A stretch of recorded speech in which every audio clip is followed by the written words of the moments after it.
Bago ang lahat, ang aming pong taus-pusong pakikiramay. Meron ho ba siyang naisusumbong sa inyo na nambubuli sa kanya sa school? Wala po, sir. Kumusta naman po yung mga grades? Okay naman po, sir. Kahit paano, nakakapasa naman po siya. Wala ho bang pressure siyang natatanggap mula sa inyo? Sorry po, mula sa inyo. Wala po, Dahil sir. yung kanyang grades sa may baba, kailangan pagandahin pa niya. Wala po, sir. Wala pong ganun. Kasi yung kaibigan niya nga po nagkakwento sa amin na si mama, kahit mababa grades ko, okay lang yan. Wala ho ba siya manakaaway na kapitbahay? Wala po kasi hindi naman po siya palalabas na bata, sir eh. Wala ho bang nangyaring insidente na siya po'y napagalitan po ninyo? Wala po, sir. rin po. Kasi that time na yun, sir, no 17 ng gabi, naglalambing po yan sa akin na, ma, mag-entrance exam ako sa TCU kasama yung mga kasama niya daw, tropa niya daw. So masaya pa yung bata? Opo, sir. Masaya pa po. Nahingi pa po siya sa akin ng pera pambili ng tinapay, sir eh. Yung tinapay na last namin ay pinagatihan, sir. Yun na pala yung last. Okay. Nung umaga pa na yun, wala siyang indikasyon na nakikita nyo na mukhang hindi na ata normal itong mga Wala po kilos kasi niya? pang umaga po ako, sir. That time na umalis ako ng bahay, tulog pa po sila. Si Papa po niya po Ako naman yung... po yung panggabi, sa araw po, nandiyan naman ko sa bahay. Pero nung time na yun, umalis siya sa school, papasok ng 11:30, iniwan naman namin yung pambili nila ng ulam. Tulog po si Papa Hindi niya na, kasi. narinig ko naman siya, pero hindi siya nagpaalam sa akin. Pares na ako, sabi niya lang. Meron ho ba siyang nililigawan?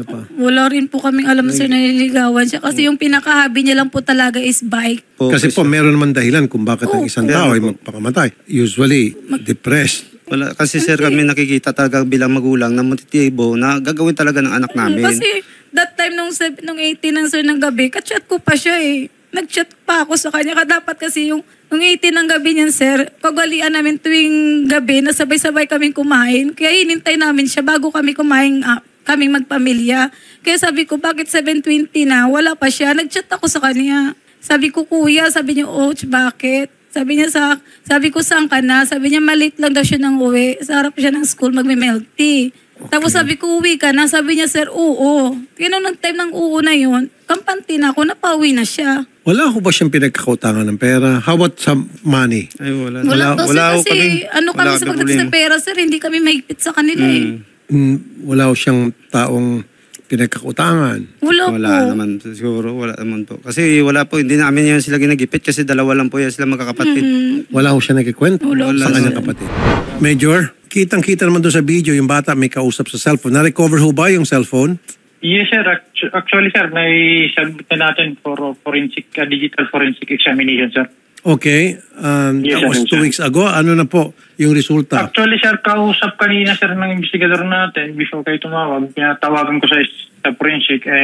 I-update daw nila kami within this week kung ano ang resulta. Kasi mayroon sila, nakapila pa daw po yung cellphone ng ating victim, Okay. yung deceased natin. I understand. Does it means na by Friday, meron na po tayong resulta niyan at masabi na po Yes, sir. natin. Papalop natin ulit, sir. At doon po sa ginawang inyong investigasyon, confirm na talaga nagpakamatay po yun at may CCTV naman yung bata. Yes, sir.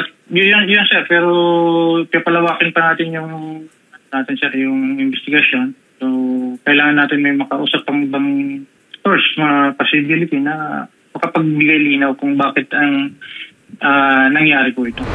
Doon po sa kanyang pinagtalunan, may CCTV ho ba doon? Yun po, sir, yung nakita na nakuha ng investigador natin doon sa may-ari ng unit na kaharap nung pinagtalunan, sir. May naibigay sa atin, sir, na footages doon sa area na, sir. Ano po? Okay, ano po yung mga footages na nakita niyo po doon? Actually, sir, nung bago siya tumalon, nakikita siya doon na may kausap. Tapos pabalik-balik siya. Twice siya bumalik. Pabalik-balik? Yes, sir. Parang hindi siya mapakali doon sa nakita ko doon sa footages na naibigay sa akin ng investigador. Okay, nung tumalon siya, meron ho bang tao sa paligid niya? Wala po, Clear. sir. Wala po, sir. So, ibig sabihin, kusa lang siyang tumalon. Yes, sir. Actually, yung pagtalon niya, sir, hindi nakita doon sa Hindi footage. nakita, Pero sir. bago siya mawala, Hindi nakita, sir, sir. na movement. Sino po yung nagbaba ng bike at saka yung bag niya? Sa 7th floor po yung bike niya, sir. Kasama po Diba, yun. makita sa parada, nakaparada. Sabi natin tumalon siya. Bakit nandun na sa pinakababa yung bike niya at saka bag? Wow! Okay. Tsaka, sir, yung video na sabi nilang full footage daw yun, bakit pinakita sa asawa ko, bakit may cut na 7 minutes, sir? Yung time na sabing na Yan against lang po the ang tanong light. ko dun eh. Against the light daw, sir. Sabi nila doon daw tumalon yung bata. Bakit may 7 minutes na nawawala? Possible na hindi po to suicide. Actually, sir, yung may-ari ng CCTV na kuha natin, willing siya makipag-cooperate sa atin sa investigation na ginagawa natin, sir. Okay. So saan siya lumundag? Hindi po doon sa bandang lugar na nasasapul pa ng CCTV. Yes, sir. Yes, sir. Saka, sir, yung base doon sa statement, yung may-ari ng CCTV footage, motion detector kasi, sir, yung kanyang CCTV. Hindi, sir. So doon sa lugar na sinasabi hindi siya mapakali, papunta siya left and right, hindi doon mismo sa lugar na yon ang naging jumping point niya. Doon sa area na yun, sir. Pero may portion na hindi cover halos sa camera. Meron bang another unit pwedeng nakunan? O nasa pool Yun, sir, yun? ang inaano ng mga investigator natin, nahanapan pa kami mga CCTV doon sa mga lugar para at least malinawan tayo dito sa insidente na ito, sir. Yung CCTV footage from 7654321, yung dadaanan ng kanyang bike, kasi nasa 7th floor po pinarada yung bisikleta. Tama o ba, sir? Na-recover yung bisikleta sa tabi niya? Hindi ko na sa investigator natin to, sir. Yung, Doon na namin, sir, Ito po nakita. yung kanya, mga dyan lang po yung bike sa unahan. Okay. Paano niyo po nalaman na katabi niya yung bag niya? Nandun nandun, sir, nung dumating po kami, anak namin nakakumot. Andun na po sa nakaparada yung bike sa gilid. Ang expected ko, dyan lang din siya nagparada.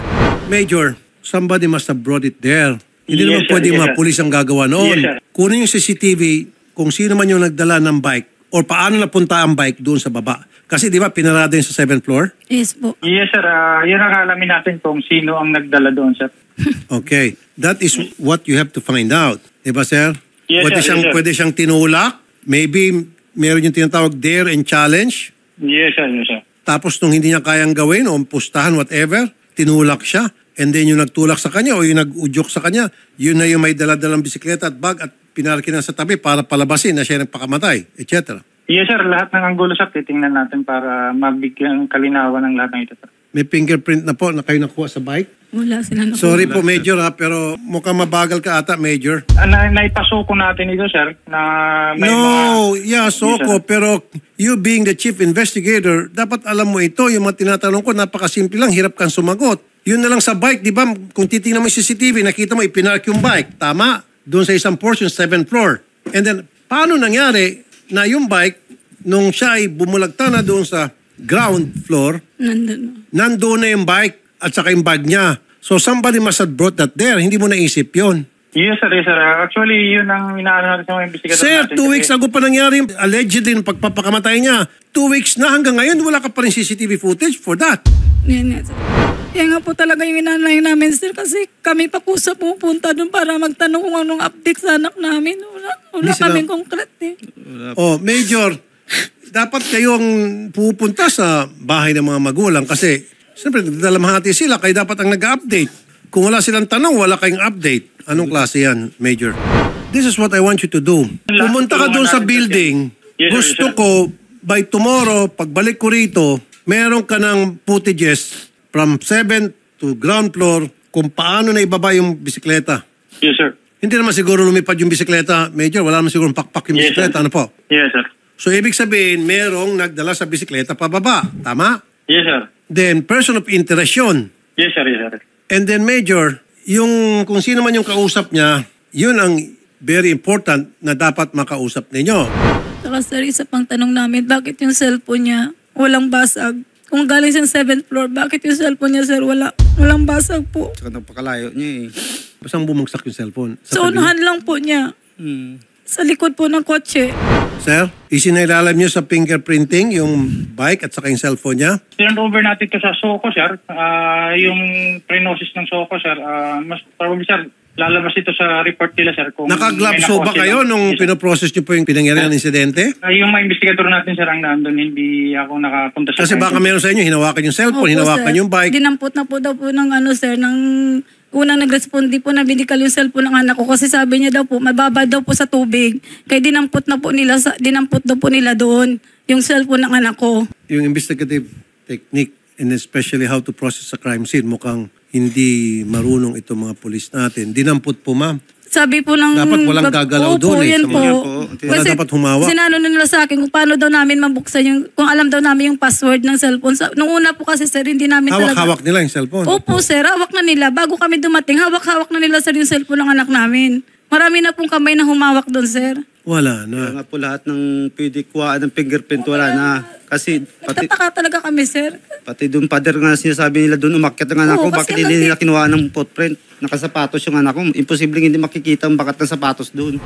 Nagare. Yes po, Senator. Gusto ko mag-file tayo ng resolution para maimbestigahan ito, yung alleged suicide Senator, ng isang in Taguig. bata Yes po, sir. na questionable para sa akin base sa statement ng mga magulang, and then hindi marunong mag-process ng crime scene. Itong mga pulis na rumisponde, yung mga Yes po, sir. pieces of evidence na pwede sana magamit doon, pwede ma-process, i-fingerprinting, etc. Pinaghahawakan ng mga pulis. Yes po. In cases like this, Senator, no, we really consider it a contaminated crime scene. Tama po yung sinabi nyo na it's usually the fault of the investigating officers. We can actually involve it already in our existing resolution, Senator, regarding the training and manual of operations of the PNP. Pwede ba natin yan na to next week? Okay po, Senator. Invite natin lahat ng mga pulis. Invite natin yung PNP chief siguro, kasama na. Invite natin yung Yes. DILG. Invite natin Crime Lab, SOCO, at saka itong Crime Lab, napakabagal. SOCO na rin. Invite natin. Especially yung mga pulis na nag-process ng crime scene. Yes po, Senator. Sino yung mga pulis na unang responde? Ano po si Kapitan, pumunta sa bahay si Kapitan Rapis. Rapis. Major, sino po si Kapitan Rapis? Major? Substation commander, sir, ng ano? Hindi siya marunong mag-process ng crime scene. Substation 2. Dito makikita na yung kanyang kahinaan, mukhang kulang pa siya sa training. Colonel, alam niyo na po itong kaso? Opo, sir. Ang una po nag-respond din sa Sir Barangay, tapos tumawag po sila ng pulis. Ang usual naman po ginagawa natin is hindi natin pinapakordon natin yung area bago dumating yung SOCO. Napakinggan ko rin sir yung pangyayari. Hindi ko lang alam talaga kung paano na yung cellphone is sino yung unang humawak. Tapos yung kwento sir ng bike na binabanggit niyo. Yes. Sir Nagare, paki-invite na rin mga taga-barangay. Turuan sila, i-train sila kung paano responde ng tama. Yes, Huwag po, nilang sir. hawakan o huwag nilang pakialaman yung crime scene at hintayin nila yung SOCO. Diba? Yes. So, Colonel, ang hinihiling ko po kay Major doon sa cellphone, kasi po, meron siyang kausap doon, baka Opo, pwedeng sir, opo. malaman na po natin kung anong information ang nakuha ng ating kapulisan o ng ating mga nag-imbestiga o kumalikot, kumalkal sa cellphone na yon. Tawagan ko sir agad yung hepe sir para makapag-update po kami agad sa inyo dahil sila po talaga yung nag-decide kung kailan nila ibibigay sa amin sir yung result. Nag-decide, ang sabi po sir, mahaba daw ang pila. Ipapa-priority natin sir. Thank you, sir. Please, Thank just So tomorrow sir, babalik kami. Evidence. And then isa pa Sige, po sir, sir, po. pwede ba namin tomorrow din malaman or makita yung CCTV footage kung paano po naibaba yung bike from 7th floor to doon po sa ground? Yes sir, po. Ngayong pagkatapos po natin mag-usap sir, tutusan ko na po yung investigador. Pabalikan ko po sir kung may CCTV po yung mga bawat floor. Kung ano po makuha natin sir, mag-update po kami sir. Sige po. Major, Yes, sir. ito lang po napapansin ko. Kung ang pamilya ng biktima ay mayaman, hindi na lang kailangan pumunta pa sa wanted sa radyo. Agad-agad yung mga pulis kumikilos, mabilis pa sa kidlat. At lahat na ng mga otoridad makikisawsaw.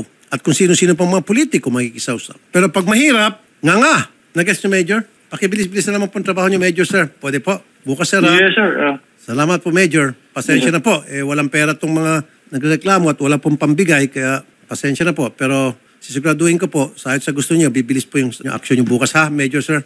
Thank you po, Major. Yes, sir. Attorney Garrett, isama mo siguro yung liga ng mga barangay sa hearing, DILG. Yes, sir. Bilang sabi niyo nga po kanina, they are usually the first responders.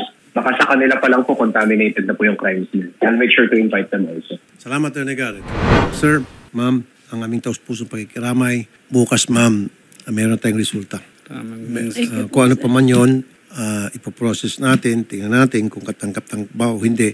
Pag nakita natin na parang medyo nagdidili-dali na naman, tinatamad-tamad ng pulis, malaking tama sila sa atin. Salamat po talaga sir. Kung ano po may tutulong namin sa inyo, nandiyan po si Odette, punta ka sa kabilang booth. Kami po mag-extend ng tulong. Nailibing na ho ba yung bata? Opo, sir, nung linggo lang po.